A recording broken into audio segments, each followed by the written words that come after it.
Vamos falar um pouquinho sobre saúde e temos aqui o convidado, o Dr. Flávio. Ele vai falar sobre hipnoterapia. Oi, oi, boa tarde. E o que estava programado para hoje é a partir do que foi feito na nossa primeira apresentação. Nós falamos um pouquinho sobre o que é hipnose, mas o que eu decidi trazer para hoje é desmistificar um pouco a respeito da hipnose, da hipnoterapia, mas para não entrar diretamente no que seja a hipnoterapia, trazer essa visão do que são os mitos a respeito da hipnose, porque ainda hoje existe uma visão, no geral, ela tem diminuído um pouco, porque tem retomado uma noção da importância da hipnose como um estado alterado de consciência e sendo um estado natural do ser humano, mas ainda assim, aí eu gostaria aqui de citar um artigo que ele é muito bom para trazer essa noção, essa visão. Em inglês ele se chama Current Theoretical Approaches to Hypnosis, é uma revisão sistemática. Deixar depois o link desse artigo. Esse artigo é do Jornal da Sociedade de Radiomedicina de 85, mas ele ainda é atual nesse quesito, que diz o quê? Criou-se uma aura a respeito da hipnose no final do século 19 para o 20, e do 20 para cá ele tem caído um pouco, mas essa aura ela é criada a partir de como se trabalha com obras de ficção a respeito da hipnose ser uma técnica que é uma imposição de hipnotista sobre alguém hipnotizado e que tem ali a ver com o controle, e não é bem isso que acontece. E aí, a partir daí, como cria-se um imaginário em torno do hipnotista como tendo alguma espécie de poder místico, transcendental ou sobrenatural sobre a pessoa, criou-se uma atmosfera, né, a respeito do que seria a hipnose, como ela trabalha e quais são os efeitos que ela causa. Então, por isso, a gente traz um pouquinho, eu prefiro trazer um pouquinho essa visão sobre o que são os mitos da hipnose. E um dos primeiros mitos é esse, de que a pessoa hipnotizada ela está sob controle, ela está, né, sendo controlada, ou, de certa forma, manipulada pelo hipnotista. E isso não acontece. A hipnose, como a gente já falou, ela é uma alteração de estado de consciência que é natural. Nos acontece o tempo todo, acontece ao longo do dia, e ele permite que você consiga acatar uma ideia, uma sugestão, sem precisar de um elemento de prova, e por isso ela se torna real. E você reage fisiologicamente a ela, ou seja, todo pensamento que você tem que está retido como ideia dominante, ele se torna fisiologicamente manifestado no comportamento. Então, a pessoa que está sendo hipnotizada, nesse caso, ela antes digamos, estar sendo controlada, ela primeiro dá uma permissão a acatar uma sugestão. E a segunda coisa é que a gente diz que toda hipnose é auto-hipnose, ou seja, a pessoa precisa dar um consentimento para a participação do fenômeno. E o que acontece, no geral? Essa visão, digamos, do poder do hipnotista. O único poder que a gente tem é o poder da credibilidade e do convencimento, através do discurso. Se a pessoa não quiser, nada funciona. E aí o que transformaria essa ideia? Essa ideia é de que, pela autoridade que a pessoa tem, ou pelo aspecto de autoridade que ela possa passar para a pessoa a ser hipnotizada, nesse caso, ela vai gerar um poder de convencimento.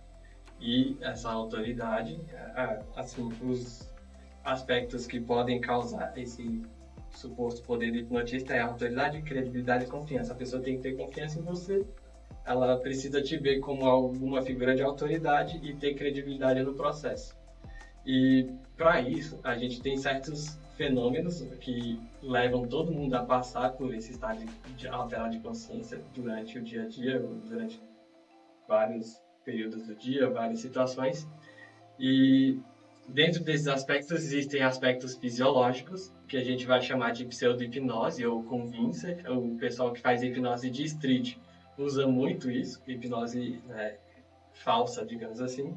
E tem os outros aspectos que são subjetivos, que estão ligados à personalidade, a uma questão arquetípica, que aí já é psicologia junguiana aqui, uma questão transferencial, que já é uma questão psicanalítica, de rapport e gatilho mental, que tem a ver com neurociência e neuromarketing, essas coisas, que são elementos que são mais inconscientes, que fazem a pessoa se envolver com o processo e, digamos, de certa forma, dar um assentimento sem que ela perceba algumas vezes nesse sentido. Vai induzindo a pessoa através de linguagem, né? Não é nem em estado de transe hipnótico, é mais na questão de convencimento e a questão de marketing também, né? É muito usado na questão de vendas. Aí tem um gatilho mental, se você perder esta oportunidade, aí vem o gatilho que é a escassez, né, me parece? Tem gatilho de escassez, tem muito... É só essa oportunidade, se perder agora você morre, a pessoa fica desorientada, desesperada e vê num estado emocional de indução hipnótica. Exatamente. Então, o marketing ele poderia ser considerado quase que uma espécie de convencimento hipnótico, porque você está ali fazendo uma exacerbação de estado emocional, gerando gatilho mental, apelando aqui tanto para a fisiologia quanto para esses aspectos subjetivos e estimulando a pessoa à tomada de decisão. Aí você está moldando o comportamento dela. A hipnose, basicamente, ela vai fazer isso com quem está se propondo a ser hipnotizado. E aí vai ter caso, outro mito. Se existe pessoa resistente ou pessoa suscetível. Aí aqui eu vou falar da parte da minha experiência pessoal, que realmente parece existir casos de pessoas que sejam mais suscetíveis e outras são menos, mas existe um aspecto sobre o quanto a pessoa consegue imaginar e o quanto ela consegue abrir-se para a experiência, e o outro aspecto são esses outros arquetípicos e transferenciais, onde essa questão transferencial é onde a pessoa atualiza a realização de um desejo inconsciente. Então, ela se permite com algumas pessoas sim e com outras não. E tem também a questão de como ela manifesta a aceitação de uma ideia. E aí, então, às vezes tem gente que fala assim, caramba, sei lá, vamos supor um médico, até um médico, ela fala, eu fui no médico tal e não me senti muito bem, não sei o que, e não gostou. Aí ela vai num outro médico, e aí ela se sente bem e se abre e consegue fazer um tratamento que resolve o problema dela. É o chamado eu não fui com a tua cara. Eu não fui com a tua cara, ou o santo não bateu. O santo não bateu. Não fala esse tipo de coisa. E tem esse aspecto transferencial. E para hipnose isso também acontece. Se vier um hipnotista que você já tem meio reticência, provavelmente não acontece nada. Outro aspecto é que você mantém toda a sua questão de valor moral, que a gente chama de fator crítico, ele fica preservado, inclusive, porque ele é um aspecto que se torna inconsciente, mesmo no momento em que você está em estado alterado. Ele se manifesta, inclusive, no sonho, ele se manifesta com censura, ele se manifesta em outras circunstâncias. Então, isso influencia também a dinâmica do rapport entre a pessoa e o hipnotista. Então, tem gente que, com o hipnotista, não manifesta nada e com o outro manifesta todos os fenômenos. Existem outros mitos a respeito da hipnose também. É se a pessoa pode ficar presa no estado de transe. E tem gente, porque existe o caso do coma hipnótico, mas aí eu vou tratar disso ainda aqui no programa. Porque, assim, a pessoa não tem como ficar presa. Como a nossa consciência altera de estado, ou seja, a gente está aqui no estado de vigília.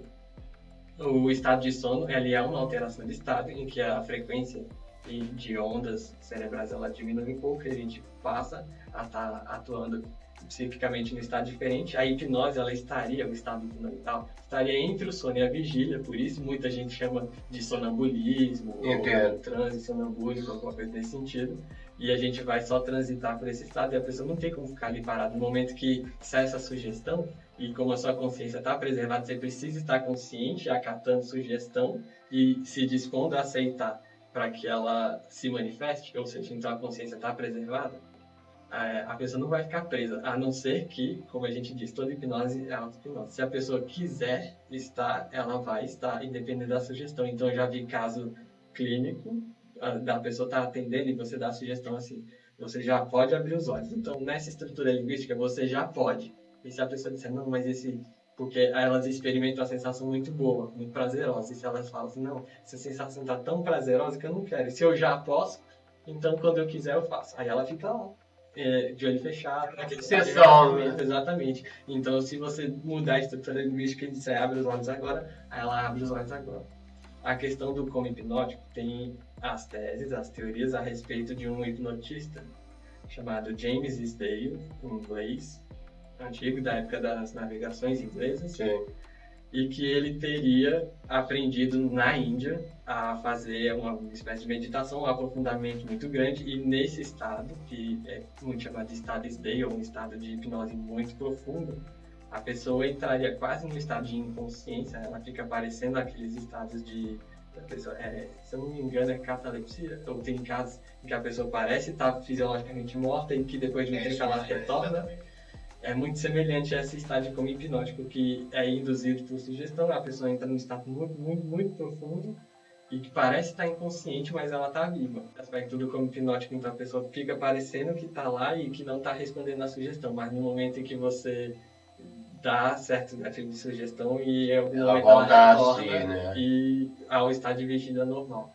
Então é por isso, tem gente que imagina, nossa, eu posso ficar preso? Não, você não fica preso. E pode ser aquela questão que o doutor falou, o estado hipnótico está tão confortável que eu não quero voltar. Sim, exatamente. Isso acontece até, eu creio que a bebida já entra no estado hipnótico, né? Tanto é que a pessoa vira um alcoólatra, que entra na questão de estado de consciência. Inclusive, eu estava conversando com algumas pessoas que estavam querendo tirar dúvida comigo, e isso já são pessoas mais jovens, estavam falando sobre hipnose e sonho lúcido. E aí, isso aqui para a gente até marcar a característica. Se a pessoa, a realidade do dia a dia dela tá tão difícil que ela se sente melhor estando num estado alterado em que ela consegue manejar, por exemplo, um sonho lúcido, manejar, criar a própria estrutura de realidade, não viver com essa daqui, aí ela tá preferindo ficar no sonho, aí ela quer dormir mais, aí e isso pode ter alguns aspectos aí. Que acordar tarde também já é uma realidade virtual, né? Eu prefiro estar no... Exatamente. Tá vivendo numa realidade virtual, numa coisa paralela, numa coisa não real. Quando a realidade aqui tá difícil demais para ela viver, aí você pode identificar nisso um sintoma aí para ser cuidado, para ser observado. E a hipnose, ou a hipnoterapia, ela fortalece, traz essa resistência para... Porque às vezes a pessoa passa por muita decepção.